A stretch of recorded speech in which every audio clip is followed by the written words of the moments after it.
자, 오늘은 안랩에 대해서 말씀드릴 건데요. 안랩.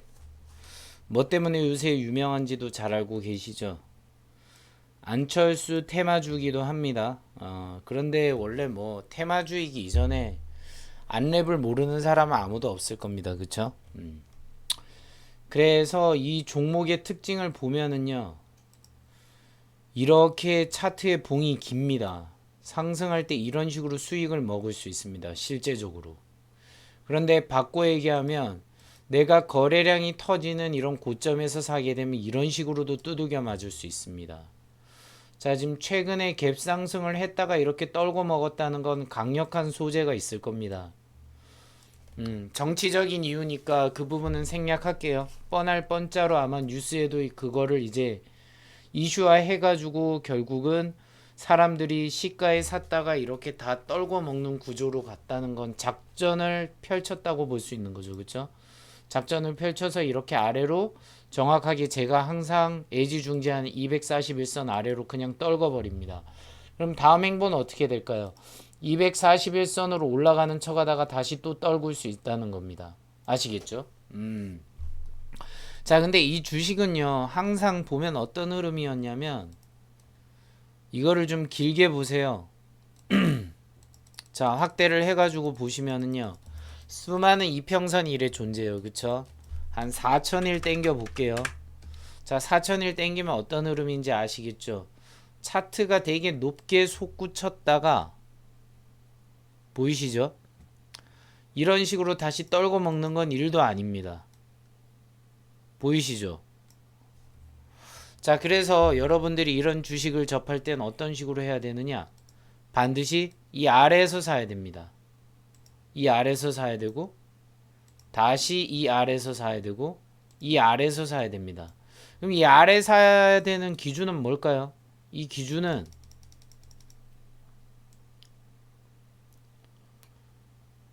더 많은 이평선이 존재하기 때문에 조심해야 됩니다.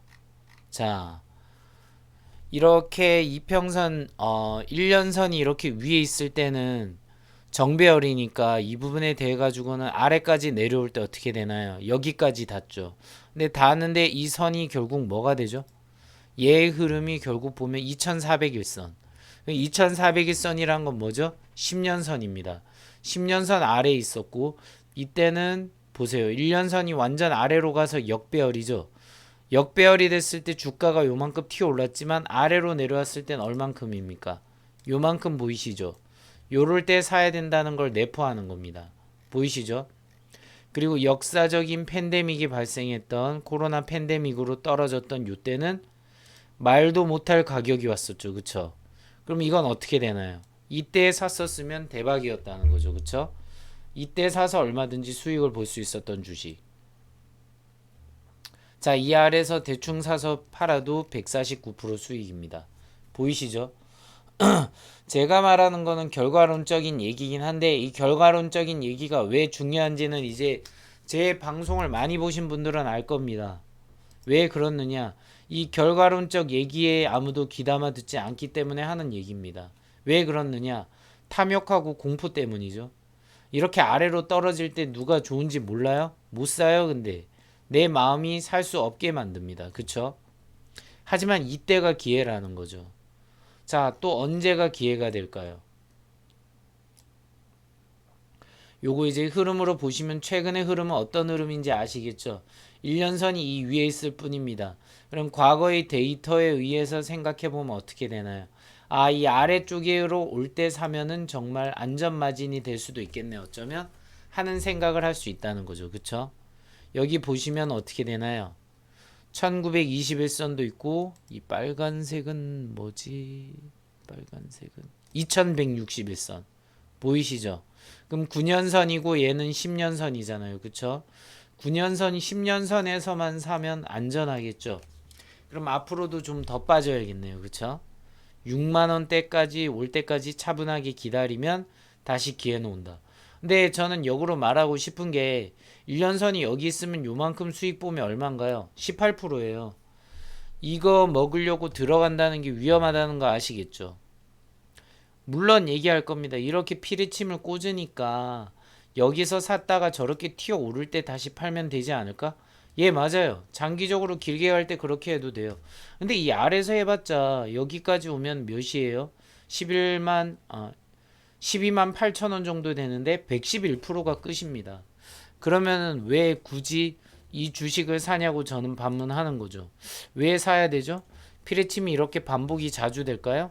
자주 될 때도 있지만 이렇게 안 될 때도 있어요. 이런 식으로 박스권으로 해서 여러분을 끊임없이 괴롭힐 수도 있다는 거예요. 그냥 1년선에서 왔다리 갔다리 왔다리 갔다리 하는 흐름으로 조금 되면은 수익률이 극소가 될 수도 있다는 겁니다.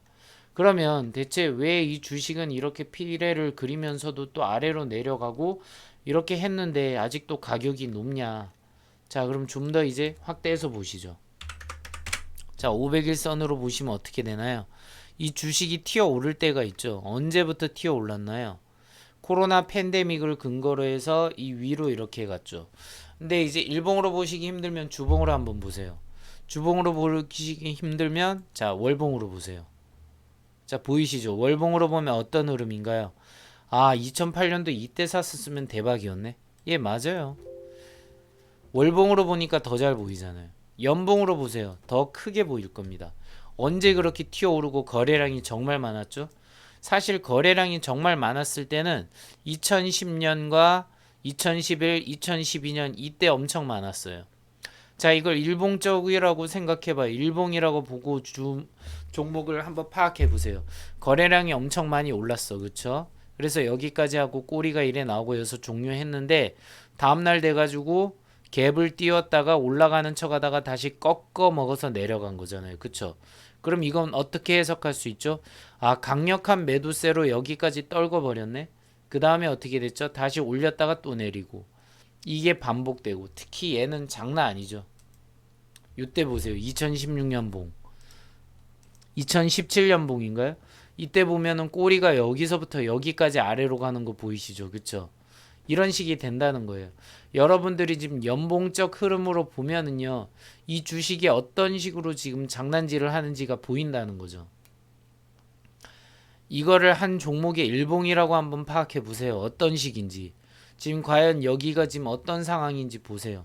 거래량이 의외로 2022년이 지금 3월 지금 초인데 그럼에도 불구하고 거래량이 많이 터졌어요. 그쵸? 이때는 1년 동안 했는데 그때보다도 이게 더 많이 터졌다는 거죠. 그러면 지금 이게 다 이렇게 쌓이면은 여기를 역전할 수 있을 정도의 강력한 매도세가 나온다면 이 주식은 어떻게 될까요? 아래로 내려갈 확률이 제가 볼 때 상당히 높습니다. 그럼 골든선이 여기 보이시죠? 그러면 여기보다 아래로 내려갈 수 있으면 39,000원, 3만원, 2만원까지도 위협할 수 있습니다. 그럼 이때 돼서 굳이 사도 되는데 왜 지금 사고 싶을까요? 매력적인 내용들이 많으니까 사고 싶은 거겠죠. 그쵸?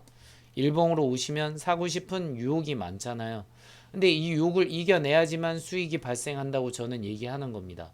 더 아래로 충분히 많이 조정이 일어나면 그때 돼서 사면 되는데 왜 굳이 지금 서둘러 가지고 수익을 내려 하냐 이거죠. 그럴 필요가 없다 이 얘기입니다. 구독과 좋아요, 알림 설정은 사랑입니다.